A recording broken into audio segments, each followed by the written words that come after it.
Hello everyone, welcome back to the world of English. നിങ്ങളുടെ സ്വന്തം നാച്ച് സാറാണ്. നമ്മൾ ഈ റിപ്പോർട്ടഡ് സ്പീച്ചിൻ്റെ റൂൾസൊക്കെ പഠിച്ചു വെക്കുമ്പോഴും ചില ക്വസ്റ്റ്യൻസ് നമ്മളെ കുറച്ചൊന്ന് ട്രിക്ക് ചെയ്യിക്കാറുണ്ട്.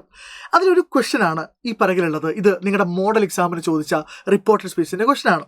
എപ്പോഴും റിപ്പോർട്ടഡ് സ്പീച്ച് ഞാനൊരു ഓഫ്ലൈൻ സെൻറ്ററിലൊക്കെ പഠിപ്പിക്കുന്ന സമയത്ത് കുട്ടികൾ പ്രധാനമായിട്ടും ചോദിക്കുന്ന ഒരു ചോദ്യമാണ്, ശരി ഡു ഡസ് ഡിഡ് വരുന്ന കേസുകളിൽ എങ്ങനെയാണ് അത് റിപ്പോർട്ട് ചെയ്യേണ്ടത്? അത് വളരെ കൃത്യമായിട്ട് ഞാൻ നിങ്ങൾക്ക് പറഞ്ഞുതരാം.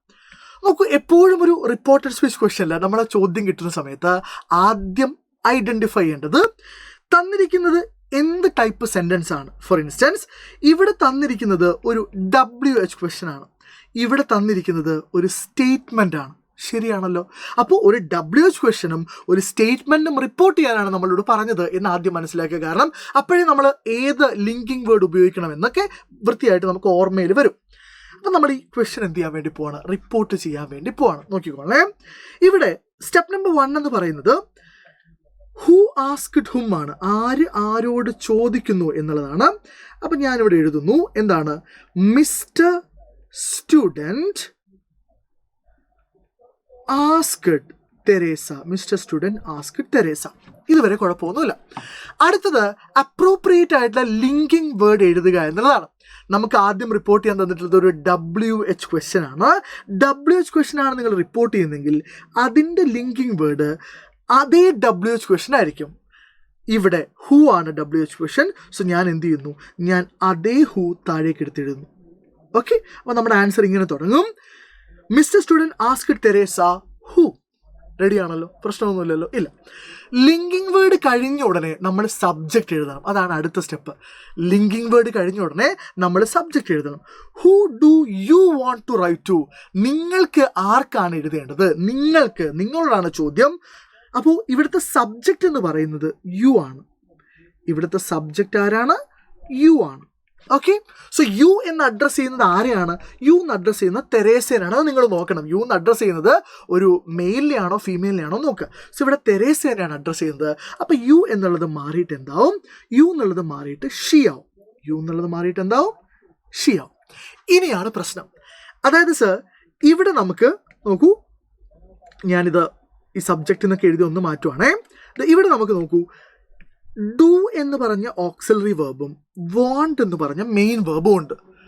ഡു ഡസ് ഡിഡ് ഒഴികെയുള്ള ബാക്കി ഏത് ഓക്സിലറി വേർബ്സ് വരുമ്പോഴും നമ്മൾ ചെയ്യുന്നത് എന്താ? ഓക്സിലറി വേർബിനെ പാസ്റ്റിലേക്ക് മാറ്റും അല്ലേ? മെയിൻ വേർബിന് എന്ത് ചെയ്യില്ല? ഒന്നും ചെയ്യില്ല. ഫോർ എക്സാമ്പിൾ, നിങ്ങൾക്ക് റിപ്പോർട്ട് ചെയ്യാൻ തരുന്ന ഒരു സെൻറ്റൻസിൽ ക്വസ്റ്റനിൽ ഹാവ് ആസ്ക്ഡ് എന്നുണ്ടെങ്കിൽ നിങ്ങൾ എന്ത് ചെയ്യും? ഈ ഹാവിനെ ഹാഡിലേക്കാക്കും, ആസ്ക്ഡിനെ ഒന്നും ചെയ്യില്ല. ഇതാണ് നമ്മൾ സാധാരണ ചെയ്തുകൊണ്ടിരിക്കുന്ന കാര്യം. ഇനി നിങ്ങൾക്ക് റിപ്പോർട്ട് ചെയ്യാൻ തന്ന സ്റ്റേറ്റ്മെൻറ്റിൽ ഈസ് റൈറ്റിംഗ് എന്നുണ്ടെങ്കിൽ നിങ്ങൾ ഈസിനെ വാസെന്നോ വാസെന്ന് കൺവേർട്ട് ചെയ്യും, അല്ലെങ്കിൽ വേർന്ന് കൺവേർട്ട് ചെയ്യും, എന്നിട്ട് റൈറ്റിംഗ് എന്ന് എഴുതും. എന്നാൽ ഡുവോ ഡസ്സോ ഡിഡോ വരുന്ന സമയത്ത് നിങ്ങൾ ഓക്സിലറി വേർബ്സിനെ പാസ്റ്റിലേക്ക് മാറ്റിയിട്ട് തൊട്ടടുത്ത് കിടക്കുന്ന വേർബുമായിട്ട് അതിനെ കമ്പൈൻ ചെയ്യേണ്ടി വരും. എന്താണെന്ന് ഞാൻ പറഞ്ഞുതരാം. ഒന്നുമില്ല, you keep it very simple. നോക്കി, ഇവിടെ ഡു അല്ലേ ഉള്ളത്. ഓക്കെ, അപ്പം നമ്മൾ എന്താ പഠിച്ചു വെച്ചത്? ഡു അല്ലെങ്കിൽ ഡസ് വന്നാൽ എന്തിലേക്ക് മാറണം? ഡിഡിലേക്ക് കൺവേർട്ട് ചെയ്യണം. ഇങ്ങനെയല്ലേ പഠിച്ചത്? അപ്പോൾ ഇവിടെ ഡു ആണ് വന്നത്. അപ്പോൾ നമ്മളിവിടെ എന്ത് എഴുതുന്നു? ഡിഡ് എന്ന് എഴുതുന്നു. ഡു വന്നതുകൊണ്ട് നമ്മൾ ഡൂവിനെ മാറ്റിയിട്ട് എന്ത് എഴുതുന്നു? ഡിഡിനെ എഴുതുന്നു. എന്നിട്ട് നമ്മൾ ഓക്സിലറി വേർബിനെ അതുപോലെ തന്നെ എഴുതുന്നു. ഓക്സിലറി വേർബ് ഏതാണ്? വോണ്ട് ആണ്. Did want. ബാക്കിയുള്ളത് അതുപോലെ തന്നെ എഴുതുക. ഡിഡ് വോണ്ട് ടു റൈറ്റ് എന്ന് എഴുതും. Did want to write to എന്ന് എഴുതും. ഓക്കെ ആണല്ലോ? ഇത്രയും ചെയ്തു. ഇനിയാണ് നിങ്ങളൊരു എക്സ്ട്രാ വർക്ക് ചെയ്യേണ്ടത്. അതായത് ഇവിടെ ഡിഡ് അല്ലേ വന്നത്? ഡിഡ് വോണ്ട് അല്ലേ വന്നത്? ശരിയല്ലേ? നമുക്കറിയാം, ഏതൊരു വേർബിൻ്റെയും ബേസ് ഫോമിൻ്റെ കൂടെ വോണ്ട് എന്ന് പറഞ്ഞാൽ, അല്ലെങ്കിൽ V1 കൂടെ ഡിഡ് ആഡ് ചെയ്ത് കഴിഞ്ഞാൽ V2 ആവും. അതായത് ഡിഡ് ഈറ്റ് എന്ന് പറഞ്ഞാൽ എയ്റ്റ് എന്നാണ്.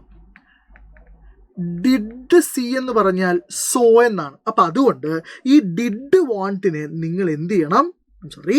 ഈ ഡിഡ് വാണ്ടിനെ നിങ്ങൾ എന്ത് ചെയ്യണം? ഡിഡ് വാണ്ടിനെ നിങ്ങൾ വാണ്ടഡ് എന്ന് എഴുതണം. വാണ്ടഡ്. Okay, wanted. ഡുവോ ഡസ്സോ വരുമ്പോൾ അത് ഡിഡ് ആവും. അപ്പം ഡിഡ് വന്നാൽ എന്ത് ചെയ്താ? ഡിഡ് പ്ലസ് V1 V2 ആവും. നിങ്ങൾക്ക് വേറെ രീതിയിൽ ആലോചിക്കാം. ഇപ്പോൾ ഇവിടെ ഡുവോ ഡസ്സോ ആണ് വന്നതെങ്കിൽ റിപ്പോർട്ട് ചെയ്യുമ്പോൾ ഈ വേർബിനെ V2ലേക്ക് ആക്കിയാൽ മതി. അങ്ങനെ നമുക്ക് ആലോചിക്കാം. മനസ്സിലാകുന്നുണ്ടോ? ഇനി mister student asked Teresa who she wanted to write to. കഴിഞ്ഞു, പ്രശ്നം തീർന്നു. സാർ എന്തുകൊണ്ടാണ് സാർ ഡിഡ് വാണ്ട് ഞങ്ങൾ കമ്പൈൻ ചെയ്യാതെ എഴുതി എന്താ കുഴപ്പം? അങ്ങനെ ചെയ്യാൻ പാടില്ല. ഡിഡ് വാണ്ട് എന്നുള്ളത്, അല്ലെങ്കിൽ നിങ്ങൾ ചിലപ്പോൾ എന്ത് ചെയ്തും ഹൂ ഡിഡ് ഷീ വാണ്ട് എന്ന് എഴുതും. ചില ടീച്ചേഴ്സ് ഇതിന് മാർക്ക് തരും, പക്ഷെ നമ്മൾ ഒരു മെത്തേഡ് പഠിക്കുന്ന സമയത്ത് നമ്മൾ എന്ത് ചെയ്യുന്നു, ഡിഡ് വാണ്ടിനെ വാണ്ടഡ് തന്നെ എഴുതും. ഇനി ഇതിൻ്റെ ബി പാർട്ടിൽ വലിയ കുഴപ്പമൊന്നും ഉണ്ടാവില്ല എന്നാണ് ഞാൻ വിചാരിക്കുന്നത്. എങ്ങനെയാണ്?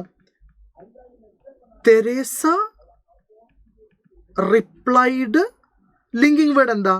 ദാറ്റ് ആണ്. ലിങ്കിങ് വേർഡ് ദാറ്റ് ആണ്, കാരണം അതൊരു സ്റ്റേറ്റ്മെൻ്റ് ആണ്. ദെൻ ഐ എന്നുള്ള സബ്ജക്റ്റ് മാറി ഷീ എന്നാവും, ആൻഡ് വോണ്ട് മാറി എന്താവും?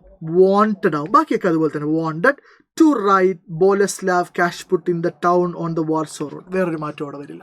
Okay, I hope you understood. നിങ്ങൾക്ക് ഈ കാര്യം മനസ്സിലായി എന്ന് ഞാൻ വിചാരിക്കുന്നു. ഇനി റിപ്പോർട്ട് സ്പീച്ചൊക്കെ വളരെ ഡീറ്റെയിൽ ആയിട്ട് ബേസ് മുതൽ സംസാരിക്കാൻ വേണ്ടി ഇന്ന് വൈകുന്നേരം 7:30 ഞാനും JD സാറും ഒരു ലൈവിൽ വരുന്നുണ്ട്. ആ ലൈവിൻ്റെ ലിങ്ക് താഴെ കൊടുത്തിട്ടുണ്ടാവും. സോ ആ ലൈവിൽ കാണാം. So thank you everybody.